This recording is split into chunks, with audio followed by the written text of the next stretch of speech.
What's going on, everybody? So we got the new patch notes available for us, and as I said earlier today, this was not super unexpected. We kind of were thinking around today because there was some maintenance going on in the Battle.net client and all that other stuff. But we have the 1.0.3 patch notes that is live as far as I understand. And so let's go through here and see what we got going on. We got some bug fixes going on. They fixed an issue, Dead Man's Dredge, certain whispers couldn't be completed, some events, looks like basically a ton of things that were a little brutal if you interacted with them.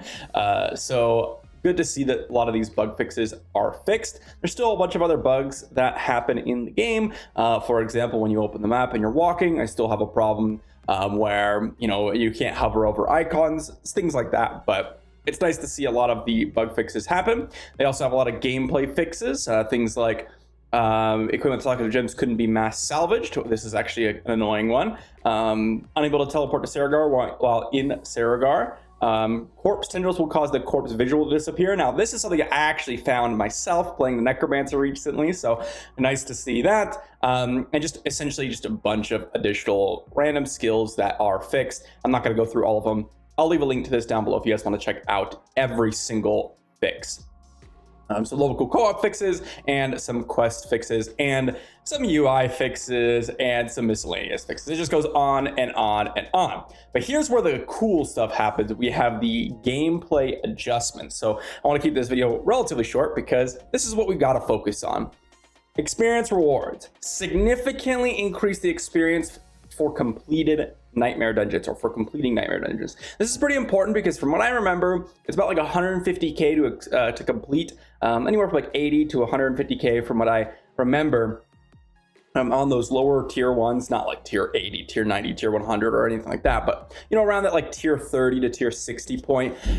And that's just not a lot at all. Like you could kill, I don't know, 20 monsters or whatever and get that same amount of experience. So just completing nightmare dungeons doesn't really make sense, but hopefully this is like a million. If it's like a million or like even like 400,000, 500,000, that's like a huge increase. We'll see what it is. I'll have to jump into game and see what that looks like. Significantly increase the experience gained from killing monsters in nightmare dungeons. Wow. Okay, so this is actually something I did not expect, because killing monsters in nightmare dungeons was already one of the best ways to get XP, because you can make it so that you can get 3 levels above, which gives you that, you know, 25-30% experience bonus, and that's going to give you already a ton of XP. And nightmare dungeons are already the thing that a lot of people are doing as solo players, so not only are they increasing the completion but also the activity during, which is really, really nice. Helltide chests now provide substantially more bonus XP when opened. Okay, so Helltide zones could be a little bit better. They're still never going to be that great, because you're going to get interrupted by other players, and it's just going to make it slower. It's never going to be as good as Nightmare Dungeons. Significantly increased rewarded experience from completing individual whispers across the board. Ooh, that's also an interesting one, because whisper farming could be a little bit more viable, especially in like tier 1, tier 2, or even in tier 3. And fix the issue where no experience is rewarded for completing the holdout style event that can occur after finishing dungeon objectives. Ooh, okay, so this is really, really important, because there are a lot of dungeons that you had to sit there and hold out against waves of monsters, and none of the monsters that you killed granted you experience, which means this drastically changes which ones are best for experience, because there are some that can have 30 seconds of waves, and before that was like 30 seconds of just wasted time. But now it's 30 seconds of pretty good waves of experience. So I'm really curious to see how this is going to change, and I'll have to check that out, assuming I understand what the holdout style event means. Again, I'm thinking about that room where you're like in it, and you have to kill off the monsters that are coming at you, or perhaps that have ambushed you, you have to pull the levers, things like that. Helltide roaming bosses will now consistently drop higher quality loot. Players can now teleport to the Nightmare Dungeon directly through the map, and weekly bonus cash from world bosses no longer have a level requirement. Interesting. Okay, so wow, that's really, really interesting. Okay, so we have lots of higher quality loot from the Helltide zones. That's going to be really important, because Helltide zones are necessary. And of course, teleporting to Nightmare Dungeons directly is going to be very important. And then they say here we're going to work on increasing the monster density of endgame content early season 1. So that's going to be exciting. and looks like they're going to do some balance changes. I'm curious what they say here. We have seen community feedback stating that basic skills aren't impactful enough. These changes will not change the fundamental relationship between basic and core skills. We hope that they will smooth out the leveling experience while we explore additional ways to strengthen them. We're also increasing the power of some skills that players feel are lagging behind. Okay, let's start off the Barbarian. Oh my goodness, this is a massive one. All right, so Lunging Strike increased. This is good. I mean, Lunging Strike was probably the go-to basic for Barbarian anyways, but a little bit extra damage Fury generated. I'm gonna try to go through this quickly. Fury generated increased. Fortified increase on Bash. I think that could be interesting specifically for the Fortify increase. Base damage increase on Frenzy. Probably needs a little bit more than that. Fillet, bleeding damage increased, generated increased, and vulnerable chance increased. This actually ends up being 30% oftentimes, which is pretty good. Double swing, base damage increased. Okay, so they didn't affect any other core skills on the Barbarian. That's probably makes sense. And if we go down here, oh wow, there's so many things. Kick, cooldown decreased. That's pretty important, to be honest. I think the cooldown was a little bit honestly way too long. Enhanced charge base damage increased. Mighty Leap slows increased. Iron Skin's barriers increased. I don't think that you're using Iron Skin for the barrier anyway, so I don't think that matters a whole lot. Call of the Ancients bonus attack speed increased. This was already good. It's going to be insane early game. Iron Maelstrom increased. That didn't increase. Iron Maelstrom was pretty mediocre compared to what it was before. And Bounding Slam damage increased. So pretty much damage increases across the board. There's not a single nerf here. That's pretty crazy. And you can see here all these aspects increased. So damage reduction, flat damage increases across the board, which is pretty insane. Yeah, that's pretty insane. There's so many implications of all these things that it can't even be talked about in this video specifically, but we're just getting straight up increases across the board. And realistically, this is going to massively change a lot of values, as they could see, or as you can see here.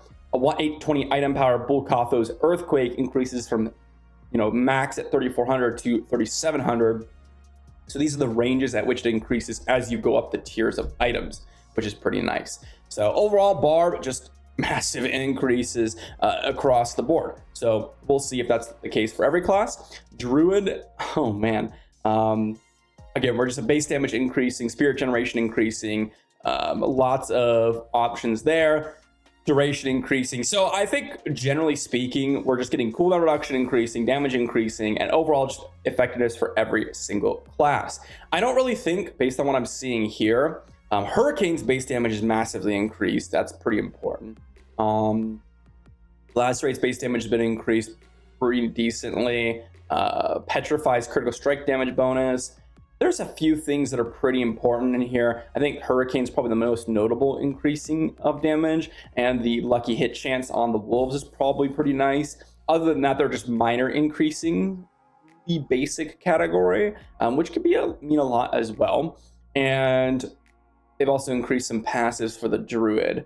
I think probably the one that I'm most interested in is that Hurricane, because I've seen some options where you can kind of overpower Hurricane consistently, and I think that if you increase the base damage, that could be a little bit better, but it definitely needs a lot more, I think. We'll see. Necromancer, this is the one I've been playing most recently, so I'm curious to see a lot of things going on here. Reap definitely needed an increase in damage. And cooldown BD corpses reduced from 5 to 4 seconds. Okay.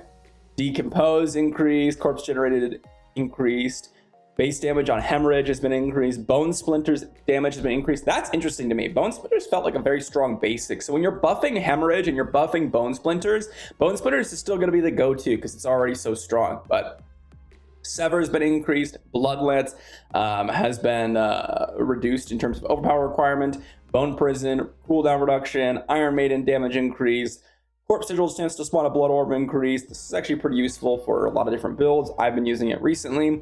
Bone Spikes damage increase. Minions will now always engage targets with a cast Cursed. Now this is a huge change for Necromancer. And the reason I say that is because it gives you a way to sort of control who you would like to target versus who you do not want to target. So we'll see. Damage taking duration requirement reduced. Thorns increased, and we have more aspects just overall increased. Wow. So once again, we just have straight up a flat buff for the entire class, no nerfs whatsoever. So onto the rogue. This is probably the one I'm most excited for, obviously. Invigorating strike base damage increased, blade shift increased. I didn't like any of these before. I don't think I'm going to change it now. Heartseeker increased, primary Heartseeker damage increased. That could be interesting. I like Heartseeker a little bit better for some of the ranged builds. Forceful arrow increased, barrage damage increased.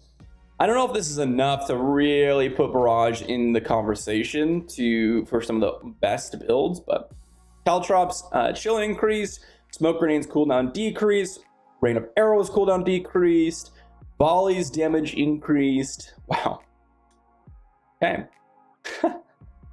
Close quarters combat damage bonus increased. This is actually useful. I think close quarters combats can actually be very, very strong passive. Escape artist cooldown decreased, lucky a chance to gain a dark shroud increased, and death trap cooldown reduced from 30 to 15 to 20 to 15. I think this is pretty important. I don't think this changes anything overall, but for some people that are more casual, you know, the lower minimum is, or the, I guess you say higher minimum, it's better. But now it is. So not anything important with the rogue, I don't think. I think the only thing, I shouldn't say that. The close quarters combat passive is the one I'm most excited about. Same with the lucky hit chance from Umbrus and the escape artist aspect. I think everything else kind of is not as exciting for me. Skills for the sorcerer: spark damage increased, frostbolt damage increased, firebolt's damage is increased, and charged bolts damage is increased. It looks like they didn't touch arc lash. Honestly, I think they could have buffed arc lash's DPS a little bit and still been okay. But again, it's similar to kind of what I said earlier about the Barbarian and the Necromancer basic, is like lunging strike and bone splinters are so good. That's like if you buff them, then the other skills are going to have a hard time shining. Incinerate base damage is increased. Fireball mana cost reduced. That's huge, actually. That's one of the big things that Fireball had as a problem with it. Frozen Orbs damage has been increased. Blizzard's damage has been increased. Ice Blade's chance to apply vulnerable has been increased. I don't think this really changes much. Not super consistent regardless. Summon Lightning Spear maximum damage bonus increased. Lightning Spear was pretty bad. Yondu's arrow here is pretty bad as far as I've seen. But maybe there's something that make it work, and a big damage increase that could be interesting. Crackly Energy's damage has been increased. That's pretty important. Freezing Wake's damage has been increased as well. Wow. So some very, very good buffs to a lot of the different skills for Sorcerer. Abundant energy aspect, we're going to increase the additional enemy chance to chain. Slow amount has been increased on Singed Extremities. Incendiary been increased. Snow Guard's damage has been increased. Mana regeneration on concentration has been increased, and then some of the uniques have been buffed as well. Okay, so what are my thoughts on the overall patch? Well, it's hard to say right now because there's so many changes in this game. When they do a change like this where they literally buff everything, and they buff the skills that aren't being used as much more than they buff the skills that are being used, the whole meta could shift. And I really would say that I can look at this particularly from the Necromancer and Rogue's perspective, and a little bit of the Barbarian. I think the Druid and the Sorcerer I still would have to get some more information about, playtest the class a little bit more to really give a good opinion, I would say, on the end game shaping of these classes. I think that's how a lot of people would look at this as well. Like, if you haven't played these classes, you haven't experienced with every single build, then it's kind of hard to determine, hey, I feel like I could get a little bit more damage out of this. What I will say is that looks like we have a lot more options now, except I don't think the Rogue changes really do much overall. I think that there could be some options, but a lot of the reasons why we're running these like basics isn't for the damage. Damage is not the reason why we're running these basics. We are running the basics for their effect, generally speaking. Like for Rogue, I run Fundamental Puncture for the guaranteed vulnerable aspect. Necromancer, I run Bone Splinters because it's a bone skill and it works with all my passives, right? Barbarian, I run Lunging Strike so that I can generate essence, but also leap to the target. So when they buff things like Fortify increasing or Fury generation, that's huge. When they buff the damage, I'm like, okay, that doesn't really do much. And for the Rogue, at least, literally the buffs that they did kind of are only to damage, which makes me kind of feel like this doesn't really gonna matter at all. But we'll see. I think more importantly though, the gameplay adjustments and the experience rewards are way more important. So I'm very, very happy to see those. And well, I'm excited. So thanks for watching, everyone. Let me know what you think in the comment section down below, and I'll see you all for a video soon.